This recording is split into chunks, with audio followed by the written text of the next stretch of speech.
భగవత్ మన పెగ్మెన్ మస్తు జుంబరాబర్ జుంషరాబి ఉంటాడు కాకిట్లు ఊపుకుంటా. మళ్ళీ ఆలాయిసాన్ రఫాన్ అన్నప్పుడు మాత్రం ఎందుకంత ప్రేమనో నాకు తెలియదు. మళ్ళీ అదే రక్షక బలగాలను కమాండోలు పెట్టుకుంటారు సిగ్గు తప్పినోళ్ళు. ఈమె కొట్టింది అని అంటే ఒక లాయర్ దృష్టికోణంలో చూస్తే మళ్ళీ ఆమె దగ్గర రైఫల్ కూడా ఉంటుంది. తీసి గన్పట్టి మీద పెట్టి పాయింట్ బ్లాంక్లో పేలిస్తే ఈ సిగ్గు శరం లేని జాతిని అడుగుతున్నా. ఈడ అన్నదాత ఎవడు లేడు, పుణ్యానికి ఎవడు అన్నం పెట్టలేడు. అరే మా దేశ ప్రధానికి ఇట్లయితే అట్లా ఎట్లయితే నా కొడుకుల బద్దలు వలగొట్టున్నాడు ఎవడో.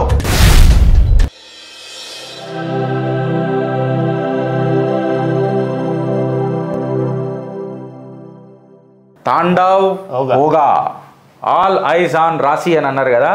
కొన్ని ప్లాట్ఫామ్స్, నేను ఆ సోషల్ మీడియా ప్లాట్ఫామ్ల పేర్లు తీసుకుంటలేను. ఆ సోషల్ మీడియా ప్లాట్ఫామ్లు ఆల్ ఐజ్ ఆన్ రాశి అని చెప్పేదన్నా మాట్లాడితే దాని హ్యాష్ ట్యాగ్ని కూడా డిలీట్ చేసినాయట, పెట్టనిస్తలేవట. మళ్ళీ ఆల్ ఐజ్ ఆన్ రఫాన్ అన్నప్పుడు మాత్రం ఎందుకంత ప్రేమనో నాకు తెలియదు. అయితే నేను ఈ చర్చ ఇంకొక దగ్గర చేస్తా, అది ఎక్స్క్లూజివ్ నా టాపిక్. బద్దలు వలగొట్టాలి కొంతమందివి, అందుకనే అది నా టాపిక్ అని ఎక్స్క్లూజివ్ చెప్తున్నా. ఇవాళ కమాండోలు డ్రోన్లు రంగంలోకి దిగినాయి. ఆ ముగ్గురు లష్కరే తోయిబాకి ఏదో లింకులు ఉన్నాయని చెప్పి నిన్న వచ్చింది. Pakistani terrorist link to Lashkar-e Taiba who are believed to be responsible in the Sunday's ambush on a bus carrying pilgrims in Raisi, district of Jammu and Kashmir, left 9 people dead, including 2-year-old boy. 41 మందికి గాయాలైనవి. ఒక చిన్న పిల్ల narration చెప్తున్నదన్న నేను video చూస్తుంటే, ముంగడికని వచ్చి gun fire చేసిర్రు కంప్లీట్గా. మేము కళ్ళు తెరిచి చూసే లోపల నేను 9 మంది ఆడ, కొంతమంది చచ్చిపోయి ఉన్నారు, కొంతమంది గాయాలు ఉన్నాయి, నేను గాఢమైన నిద్రలు ఉన్నా అని చెప్పి కొంతమంది చెప్తున్నారు. ఈ విషయంలో ఒక్క పాయింట్ యాడ్ చేస్తాను. ఇంతకుముందు నాతో కొంతమంది లెఫ్ట్ ఓరియంటెడ్ వాళ్ళు ఏమనేవాళ్ళంటే, బీజేపీ ప్రతిసారి ఎట్లా గెలుస్తుందో తెలుసా, ఏదో లొల్లి చేస్తుంది, ఎలక్షన్ల ముందే సర్జికల్ స్ట్రైక్ అంటారు, లేకపోతే ఉగ్రవాదుల దాడి ఎట్లా జరుగుతుంది అది వీళ్ళే చేపిస్తారు. మరి నిన్న మొన్న ఎలక్షన్ల ముందు ఏం జరగలేదు. ఎలక్షన్స్ అయినాక ఏంది జరిగింది, ప్రమాణ స్వీకారం అయిన జరుగుతున్న రోజే. అంటే మీ దేశాన్ని మేము ఇట్లనే గెలుకుతాం, మీరు ఇట్లనే బానిసత్వంగా ఉండాలా, మీ బంచన్ బతుకులు భజన పరులు మీ దేశంలోనే ఉన్నారు, ఆ సిగ్గుచరం ఉన్నన్ని రోజులు మాకు సెక్యూరిటీ కల్పిస్తారు.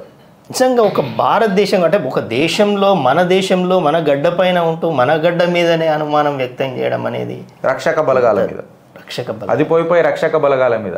మళ్ళీ అదే రక్షక బలగాలను కమాండోలు పెట్టుకుంటారు సిగ్గు తప్పిన వాళ్ళు. వీళ్ళు రిటాలియేట్ కావాలా, నేను ఆడికి కూడా వస్తే ఇవ్వాలా, రిటాలియేట్ కావాలా. సో ఈ కమాండో ఆపరేషన్ కాడికి వచ్చినప్పటికీ చాలా ఇది మూమెంట్ అవుతుందన్న. ఈ చిట్టా నేను ఓపెన్ చేస్తా.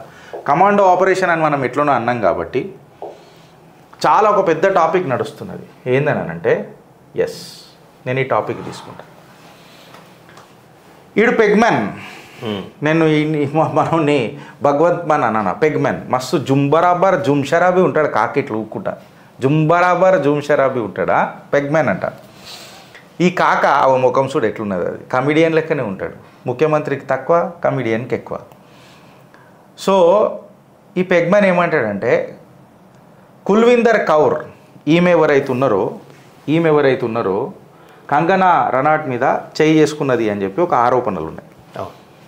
ఎందుకు కొట్టింది అని అంటే, నువ్వు ఇష్టం వచ్చినట్టు నోరు వారేసుకుంటావు కంగనా, రైతన్నలను నువ్వు మాట్లాడతావా, అన్నదాతలను నువ్వు మాట్లాడతావా, నీకెంత ధైర్యం అట్లా మాట్లాడనీకే, నీకెంత అంటే ఇక ఎక్కువనే మాట్లాడాను మనోడు పెగ్మెన్. నేను ఇన్న స్పీచ్ అది. దానికి తోడు బాలీవుడ్లో నువ్వు చూడు శ్రీధర్ అన్న, encouraging and rewarding violence, Vishal Dadlani promises job to CISF constable who was slapped Kangana Ranaut. అయితే నేనేమంటా అంటే, ఒక లాయర్ దృష్టికోణంలో చూసి మాట్లాడితే పొటెన్షియల్ ఆఫ్ ది క్రైమ్ ఏంది, ఒక పచ్చకడికి ఒక ఫైర్. అయితే నేను ఫస్ట్ ఇది ఈడికి వస్తా, దానికంటే ముందు ఏం చెప్తా అంటే, నువ్వు ఎయిర్పోర్ట్లోకి పోయిన తర్వాత ఇప్పుడు ఫర్ ఎగ్జాంపుల్ ఎవరికైనా Y+ కేటగిరీ సెక్యూరిటీ ఉన్నది, Z కేటగిరీ సెక్యూరిటీ ఉన్నది, లేదా వాట్ ఎవర్ XYZ ABC ఏదైనా కేటగిరీ సెక్యూరిటీ ఉన్నది. నేను ఎయిర్పోర్ట్లోకి పోగానే ఫస్ట్ ఏమవుతుంది అంటే, నా చుట్టుపక్కల ఉన్న కమాండోలు సెక్యూరిటీలు నా దగ్గరికి వెళ్ళిపోవాలి. ఎందుకంటే వాళ్ళు వెపన్ కూడా డిపాజిట్ చేయాల్సి వస్తుందని అనుకుంటా, if at all they are. నాకు తెలిసి నా ఫ్రెండ్సే కొంతమంది డిపార్ట్మెంట్లలో ఉన్నారు. They have to submit there, అంటే ఇచ్చేసేయాలి ముందే, వాళ్ళకి చెప్పాలా, వెపన్ సబ్మిట్ చేయాలా, వాళ్ళు ఏదైనా మళ్ళీ పోతే అక్కడ తీసుకుంటారు, మళ్ళీ వాళ్ళకు సపరేట్ ఏదో ఉంటుంది, వాళ్ళు అక్కడ నుంచి తీసుకుంటారు. ప్రాసెస్ నాకు తెలియదు, కానీ వాళ్ళు చెప్పారు మేము ముందే ఎయిర్పోర్ట్లో సబ్మిట్ చేస్తాం గిరీష్ అని. అంటే నువ్వు ఎయిర్పోర్ట్లోకి ఎంటర్ అయిన తర్వాత అత్యంత సెక్యూరిటీ జోన్లో ఉన్నావు అని చెప్పి నీ మనస్సాక్షి చెప్తుంది. మనం ఏడున్నా ఎక్కడున్నా ఎయిర్పోర్ట్ లోపలికి పోగానే మనం సేఫ్ అయిపోయినాం రాబాయ్ అని చెప్పి సినిమాలలో కూడా చూసినాం. కరెక్టా?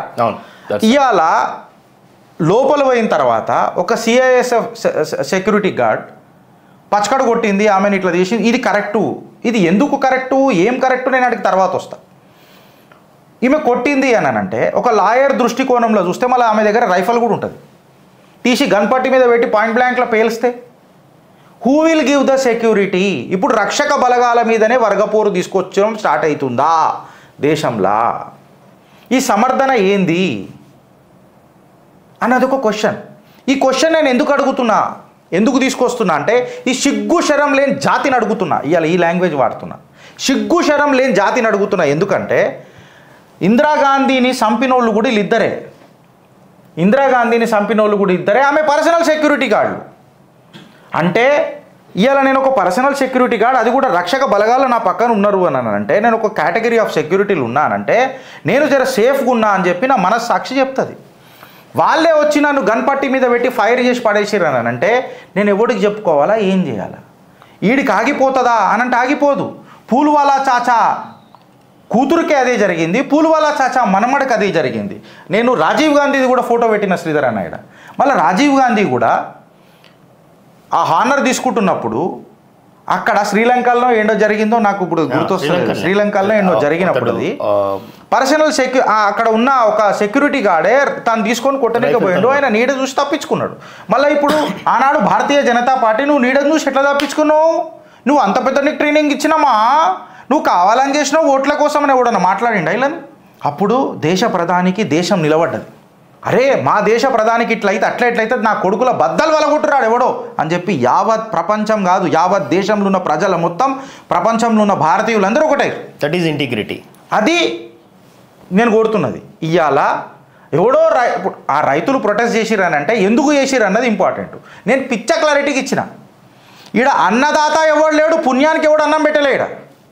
అన్నదాత అన్న మాట మాట్లాడకుండ్రి, రైతన్న అది యాక్సెప్ట్ చేస్తా, అన్నదాత అనంటే మాత్రం యాక్సెప్ట్ చేసేది లేదు. ఏ రైతు కూడా తెచ్చుకొచ్చి పుణ్యానికి ఏవో వడ్లు వండియలే.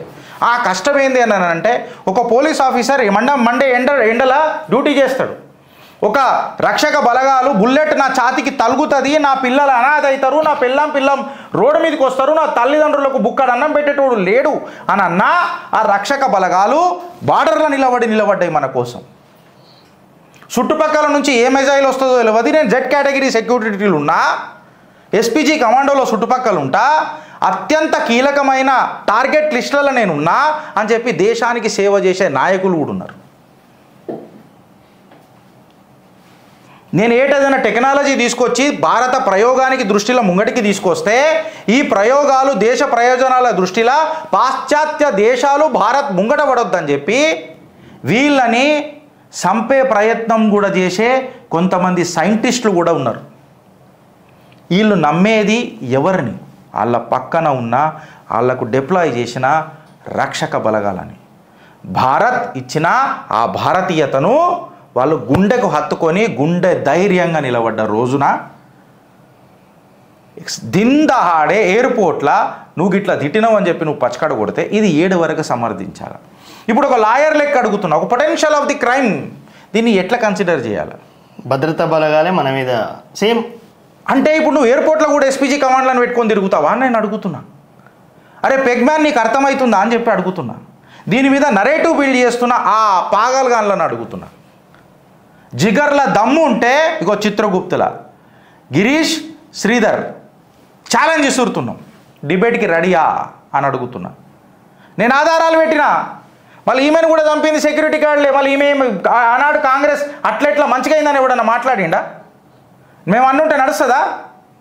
ఇవాళ కూడా మేము అంటలేమే. వ్యక్తిగతంగా డిఫరెన్స్ ఆఫ్ ఒపీనియన్ మస్తు ఉండొచ్చు రాజకీయంగా, బట్ మనిషి ప్రాణం అనేది చాలా ఇంపార్టెంట్ కదా. పగోడైనా బతకాలని అంటాం కదా. మళ్ళీ రాజీవ్ గాంధీకి ఆనాడు అటాక్ చేసినప్పుడు కూడా మొత్తం అందరం చేసినాం కదా. మళ్ళీ ఇలా ఏకతాటి మీద నిలబడి ఆమెకు సపోర్ట్ చేసేది పోయి పెగ్గు దాగి పీకుడు మాటలు మాట్లాడతావు నువ్వు పెగ్మెన్. కంచె చైన్ వేసినట్టు. ఇగో ఇది ప్రాబ్లం ఇవాళ దేశంలో శ్రీధర్ అన్న. ఇగో ఈడ సరసర కాలేదు నాకు మంట. ఇదే మాట సర్సంచాలక్జీ పరమ పూజనీయ మోహన్జీ భగవత్ గారు కూడా మాట్లాడిండ్రు. ఇగో ఇది కథ. ఇంకొక చిట్టా మీ పర్మిషన్తో నిపుతా ఇవాళ శ్రీధర్ అన్న. కొంచెం నేను డీవియేట్ అవుతున్నా అటు ఇటు. ఇది ఎట్లనో ఓపెన్ చేసినాం కాబట్టి చెప్తున్నా.